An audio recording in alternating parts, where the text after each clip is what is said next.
The Johns Hopkins Science Review, presented by Johns Hopkins and WAAM in Baltimore, in cooperation with the DuMont Television Network.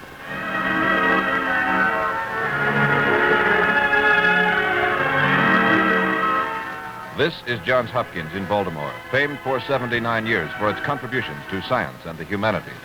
Here in its many university and hospital laboratories, Hopkins scientists are constantly probing into the secrets of science, which, when discovered, will be translated into benefits to be enjoyed by you.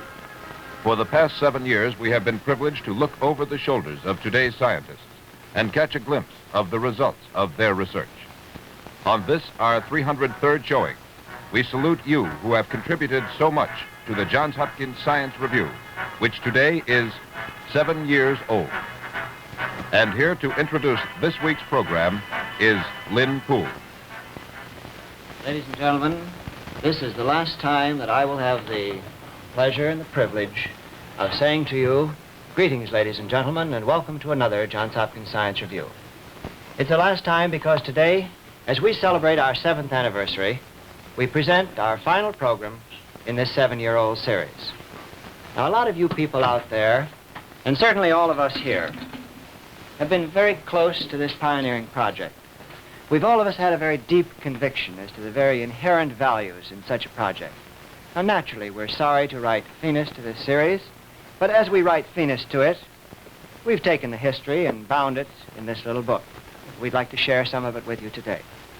But even though we're writing finis and coming to the end of this 7-year-long series, at the same time, we're looking forward with impatient enthusiasm to our next project, because we have a project, and we're going to tell you about it in a few moments.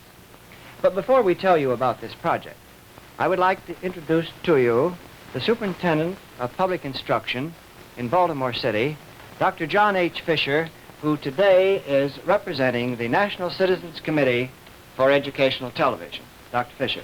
Mr. Poole, it's a very great pleasure to be here on this program today and to bring you this citation from the National Citizens Committee.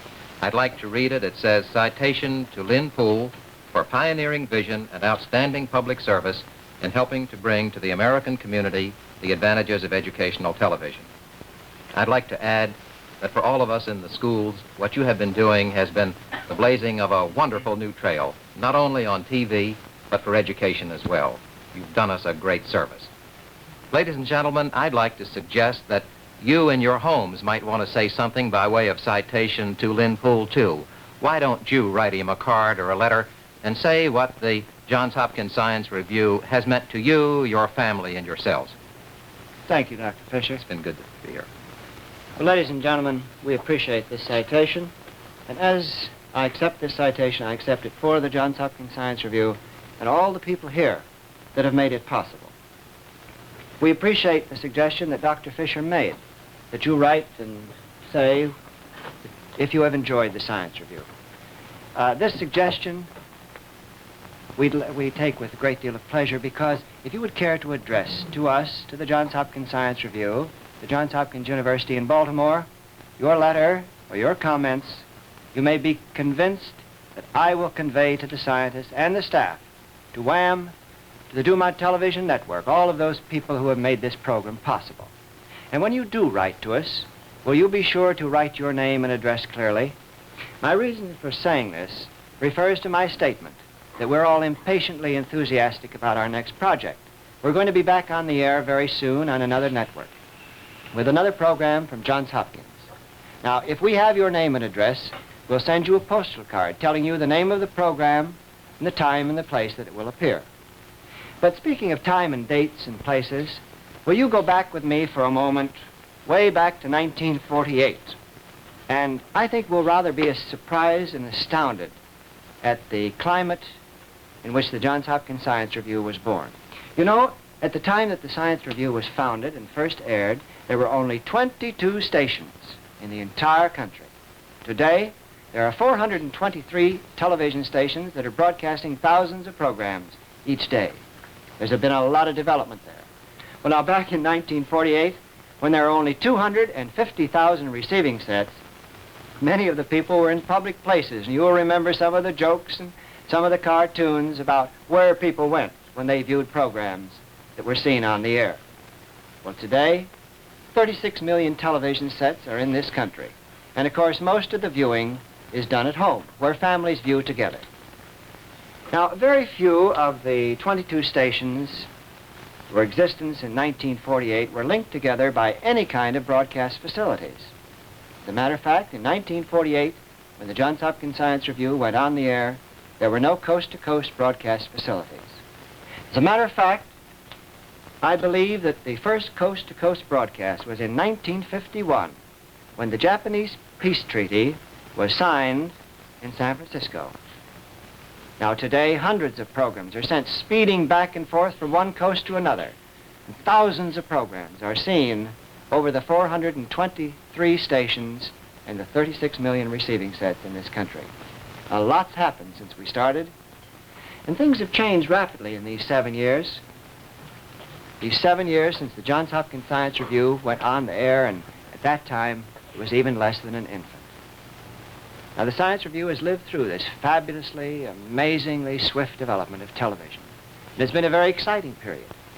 And we can look back on these 7 years and know that it's been a privilege to grow up with television. And today, we come to the end of the Science Review. Now, as you know, on this program, we've always been very informal about things. No grand productions. So I'd like to ask you, if you had had a series this long, came to your final program, what would you do? That's a pretty tough question, you know, but we thought about it, and we came up with an answer. We decided that we will ask you people at home to join with all of us here in thanking the many people who made this program possible. I'm sure that you're going to be amazed at the backgrounds and the occupations of some of the people that we wish to thank. Now, although we owe an awful lot to a lot of people, I think we should begin by thanking the scientists, those men who are our guest stars, the men without whom this program never could have been done. Yes, the men of science are the ones who made the Johns Hopkins Science Review possible. We must remember that back in 1948, television was not quite respectable. It was a new gadget. Certainly, it was not academic. Yet the scientists at Johns Hopkins agreed to take a chance and explore this new medium. This was a great step, because their research might have been turned into a science circus. Their colleagues might have laughed at them. Today, we pay tribute to the scientists at Johns Hopkins who took the chance, who blazed a trail along which many men of science have walked since.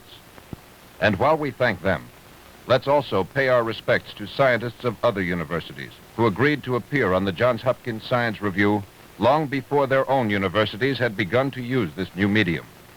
Professor Hubert Allier of Princeton University was one of the early out-of-town guests on the Science Review when he gave an exciting demonstration of various types of energy. The famous physicist, Dr. Lawrence Hafstad, appeared on this program in its early days and recently again presented a program on atomic energy. Dr. Alexander Langmuir and Victor Haas are only a few of those who came from state and federal government research laboratories. This was the first program ever presented concerning biological warfare, and it is another example of our gratitude. A thanks to many organizations which chose the Science Review as the agent through which to announce important subjects. Also, the Science Review was chosen as the instrument by which many new scientific discoveries and developments were first shown to the public. Here we see Dr. Arthur Parpart demonstrating the use of the small vidicon camera, a photo taken when this camera was shown for the first time. We also thank great scientists like the Smithsonian Institution's Dr. Dale Stewart for aiding us in our program project. And our appreciation to the many scientists like Russell Fisher who gave of their time in explaining new fields of science. Dr. Fisher and his colleagues demonstrated the work of the science of crime detection. Many others introduced us to other new areas of today's science. We thank these men. They are the ones who made it possible for millions of children and adults to learn fascinating facts of contemporary science, which touches and affects their lives. In many cities, from New York to Los Angeles, from Maine to Florida, teachers in public, private, and parochial schools used the Johns Hopkins Science Review as an adjunct to their classroom teaching.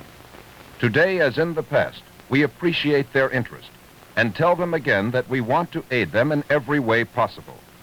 We are grateful for their encouraging letters like this one. Gentlemen, this is just a note to tell you how much I appreciate your programs each week. I wonder if you know it is used as part of our teaching. We use it in many ways. I always suggest that my students watch it. Then I give extra credit to those who watch and give a written or verbal report to the class on the subject you presented. Also, each month our science club discusses at least one of the programs you've shown us. You can imagine what a stimulus you give these children. I personally have learned a lot about how to teach science from watching you. I've been seeing the Science Review for 3 years, and today am using demonstrations in my classroom which you have probably forgotten you presented. Sometimes I feel as though I'm stealing ideas. Certainly hope you don't mind. I'll trade you these demonstrations for a compliment, which you may not have heard. At a recent meeting of more than 500 secondary science teachers, one of the speakers said, "If you want to learn how to excite the minds of children and impress complex facts on their minds by simple methods, watch the television program known as the Johns Hopkins Science Review." Perhaps you'd like to see again some of these simple demonstrations. The one about atomic chain reaction. As you can see in this drawing, an atomic chain reaction is set up by this atom smashing into this atom and splitting, releasing its energy. These two parts of this atom strike two other atoms, split them, and we now have 7 particles which strike 7 atoms, and so it goes. It happens with fantastic speed and force. It is really a chain reaction. Here we can demonstrate this in action. We have 100 mousetraps here. Each represents an atom. On each mousetrap, we have laboriously and very carefully placed 2 lumps of sugar. The sugar lumps are the nuclei in the atoms, the energy within the atoms, which we wish to release by a chain reaction. In this hand are 2 lumps of sugar. We'll say they are atoms. These lumps of sugar will be tossed into this cage. They will strike 2 mousetraps, and 6 lumps of sugar will be tossed upward and fall down on 6 mousetraps. This chain reaction will continue. We will have a simple example of how atomic chain reaction works. Watch carefully. Here we go. This is only one of the simple methods of demonstrating complex subjects which we are happy to know are now being used in classrooms, in schools, and colleges today. We know this from letters we've received. We are frank to admit that we have never received thousands of letters each week. But the letters have been satisfying. Teachers, parents, and students have written. And we are also happy that this program has been of aid to industry. Listen to this letter, which Mr. Poole received, for example.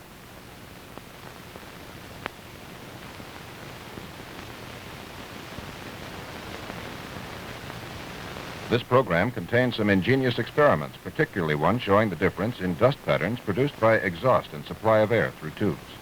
The demonstration was so simple and effective that it solved for us a problem in design of a duct system. This system has since been installed in a local plant, which manufactures the bulk of the nation's electrical equipment.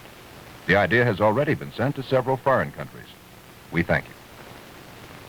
And if we may make a quick transition here, the foreign countries brings to mind the fact that the Johns Hopkins Science Review was the first American television program of any type to be produced and shown in England, France, and Canada. In 1952, the producer of the Science Review was invited to consult with the British Broadcasting Corporation. And while there, he produced 4 programs with leading British scientists as guests. Mr. Lynn Poole of the Johns Hopkins University arrived by air with his wife last week, and he was interviewed at the airport by his producer in this country, Andrew Miller Jones.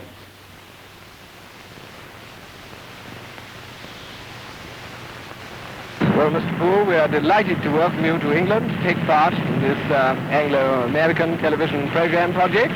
Well, thank you, Mr. Miller-Jones. It's awfully nice to be here. We've been looking forward to it for a long time. Well, so we too, and I'm sure that viewers in England and in America too would be very glad to hear what you are expecting from this collaboration.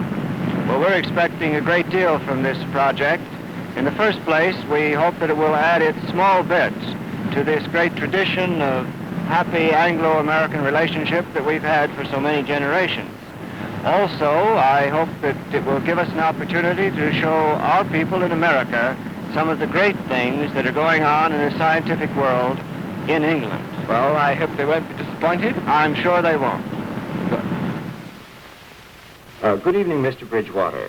Can you hear me? Good evening, Mr. Poole. Yes, I can hear you very well. Well, it's nice to talk to you, and how about putting this famous museum piece through its paces? Certainly, I'll try. Well, behind me is the original camera projector, which was used by the BBC in 1932, having been made for that purpose by the Baird Television Company. And it remained in use for 3 years, giving experimental programs. Now, just to have a closer look, I will remove this side cover. And here you see the arc lamp, which provides the source of light. The light passes through a tiny aperture just in this metal disc below my finger here, probably a little too small for you to see. And then a thin, narrow ray goes through this part of the projector, through a lens and onto a mirror, and then onto this mirror drum. And thence onto the screen or the scene being televised. In 1951, this notice appeared in many papers and magazines throughout this country, announcing that the Science Review would be the first American program seen over the French television, by special request of Télévision Française. Mesdames et messieurs, la télévision française a l'honneur de présenter au peuple de France le premier programme de la télévision américaine à être vu dans notre pays. Dans un instant, vous aurez le privilège d'assister. In 1953, when the Canadian Broadcasting System went on the air with television, the Johns Hopkins Science Review was the first and for 4 months the only American program to be carried in Canada. In mid-year, the Science Review's producer went to Montreal and produced a program with the famous Dr. Hans Selye. Mesdames et messieurs du public canadien, la télévision Trans-Canada, la Société Radio-Canada, a l'insigne honneur de vous présenter pour la première fois le programme bien connu de la télévision américaine, la Revue des sciences de l'Université Johns Hopkins. Not only was the Science Review invited to be the first American program produced in foreign countries, but also foreign countries sent representatives of commercial television and educational organizations to Baltimore to study the conception, philosophy, techniques, and production of the Johns Hopkins Science Review. They came from England, France, Italy, Belgium, Mexico, Brazil, Argentina, Lebanon, India, and many other countries. These people returned to their countries, and many modeled programs on the style of the Science Review. Damas y caballeros, suplicamos por su atención para un aviso muy importante de esa difusora de televisión. El programa que están por ver ha sido creado según el famoso programa norteamericano de Johns Hopkins Science Review. The staff of the Science Review today thanks those who came to Baltimore from our American broadcasting networks to learn and pay tribute to the Science Review for techniques developed and shared with others at no cost. As one simple example of this sharing, we see the technique developed at the WAAM studios for the use of the microscope. At one time, organisms on the stage of a microscope were shown this way. The camera would dolly in on the microscope. Then, at a certain point, the picture would break away to a still photograph, like this. But you, the viewer, wanted to see, and the Science Review wanted to make it possible for you to see directly through the microscope. So camera technicians developed this. Watch.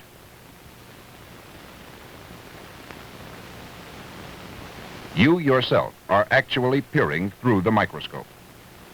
This is only one of the many techniques now seen on many programs, and those on the Science Review look with thanks on the fact that they were privileged to aid in the development of television techniques. The staff thanks those in many cities for their kind letters of recognition of sincere efforts, efforts which were part of a job in hurdling new frontiers. One of those frontiers was the problem of factual and worthwhile presentation of medical subjects on television. Again, we thank the doctors at Johns Hopkins for being willing to break the ice and appear on television. Those on the Science Review again today pay tribute and offer their respect to these doctors for their willingness to test a new medium, to test it 7 years ago, long before medical science was common program material, long before it became an over-dramatized commodity. One of the things for which we thank the medical scientists is that they allowed us to plan and present on the Johns Hopkins Science Review the first intercity medical conference. This was done on December 5th, 1950. In Baltimore were Doctors Russell H. Morgan and David Gould. In Chicago was Dr. Paul Hodges. In New York was Dr. William Sennett. At home in many cities were televiewers who were watching the rhythmic rise and fall of a patient's lungs. At home, these viewers were listening as doctors in Baltimore, Chicago, and New York diagnosed this case and prescribed treatment. Let's watch and listen again to the filmed recording of that program. Mr. Carter, this sputum that you've been bringing up, has it had any blood in it or associated with it? The last few days, Doctor. It has? Bloody. I see. Dr. Gould, I wonder if we could take a look at Mr. Carter's chest now and see if we can see what's going on there in an effort to see if we can come to any conclusion as to what should be done.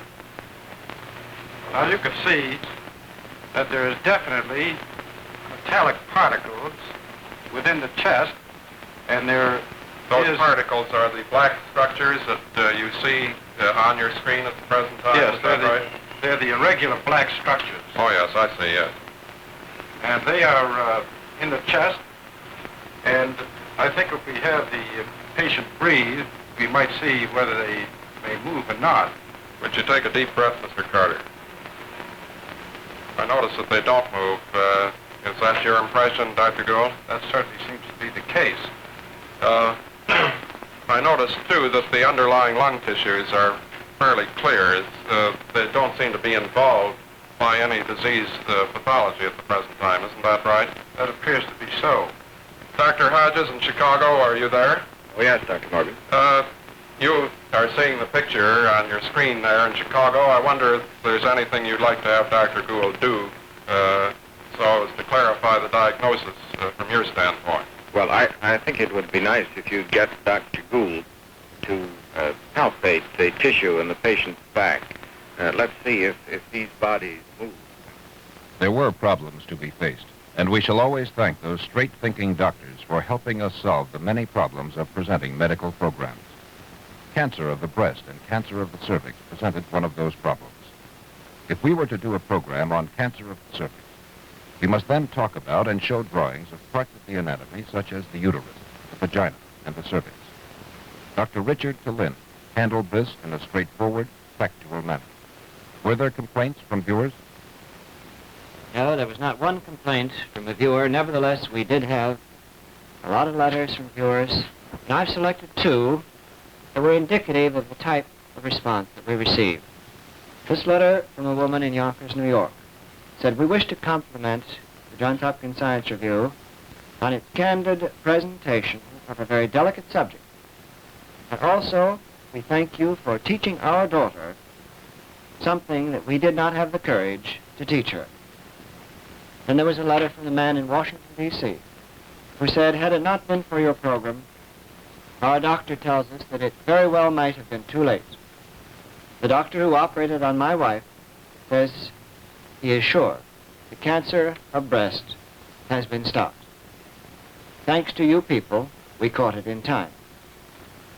Letters like that have meant a great deal during the past 7 years, and we hope that the people who have written to us know that we have great appreciation for it. Now, while we're expressing our gratitude to those who've helped, I'd like to thank the editors of a lot of magazines, 149 of them, which carried stories on the Johns Hopkins Science Review and thereby helped us build an audience. We can't begin to mention them all. These are some of those who gave us encouragement and helped us build a viewing public. Then there's another group of men and women who deserve our sincerest appreciation. I refer to the critics on newspapers, critics who have written about us in the past few years. I'd like to show you here the first newspaper review of the Science Review that was ever written. Now, we were new at this business, and we didn't quite know what to do about such a review. We were quite thrilled with it, but the question was, should we write Mr. Gould and thank him? Was this the proper thing to do? Or would he think it was rather presumptuous of us? Well, finally, after talking about it, we decided that when someone does something nice for you, good manners dictates a thank you. And we figured that good manners are always in order, so we wrote a note of thanks to Mr. Gould, I had a note from him. Had nice relations ever since. Well, now, since that time, we used this as our criteria, and we have thanked many reviewers. There's been Philip Hamburger of the New Yorker magazine, John Crosby of the New York Herald Tribune, Harry MacArthur of the Washington Daily Star, Bernie Harrison of the Washington Daily News, Fred Rayfeld of the New York Compass, Leo Mishkin of the New York Telegraph, Norman Clark of the Baltimore News Post and Sunday American, Donald Kirkley of the Baltimore Sun, Harriet Van Horn of the New York World Telegram, George Condon of the Cleveland Press, Jack O'Brien of New York, and many others. Now, to you, ladies and gentlemen, we say again, thank you for your good wishes, your compliments, and your support. When you wrote about us, it brought us new viewers. And we thank you also for the times that you scolded us with your criticism. That helped a lot. Finally, what can we say, or how can we convey real thanks to the people that helped us if we don't say to the owners and the operators of WAAM here in Baltimore, who aided us by providing facilities, technical staff, and financial assistance? Thank you. And also to the DuMont Television Network for its facilities and its financial support, the help that it gave us with its personnel. Without them, Johns Hopkins couldn't have had this project. So to you, gentlemen of Wham and DuMont, we say thank you. To you, our faithful audience, those of you whom we think of when we sign off after 7 years, thank you. And to the men of the studio crew, the audio, the video, the cameraman, and all the others. They took pride in the program, and theirs was the thing that helped us to our success. One more comment before we leave you. We are often asked, was it worthwhile? Yes, it was worthwhile. Your responses, the letters, the people that we know watched us, made it very well worthwhile. Now, we're going to be with you in a few weeks again. And if you would like us to tell you about our next program, will you send us a postcard, putting your name and address on it? Send it to the Johns Hopkins Science Review, the Johns Hopkins University in Baltimore, 18, Maryland. We'll let you know about the new program that we are going to call Tomorrow. This will be a program in careers for young people who are going to lead us into the tomorrow in this great country. So until then, for all of you, from all of us here in the studio, thanks, and we'll be seeing you right soon.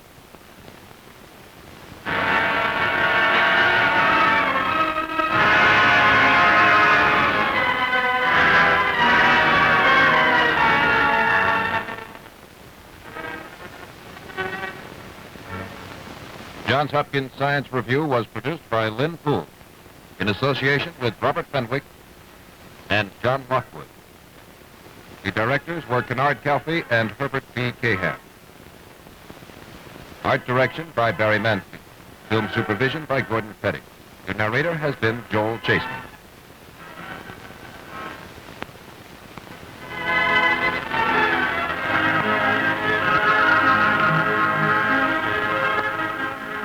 Portions of this program have been mechanically reproduced. The Johns Hopkins Science Review originates in the studios of WAAM in Baltimore. This is the DuMont Television Network.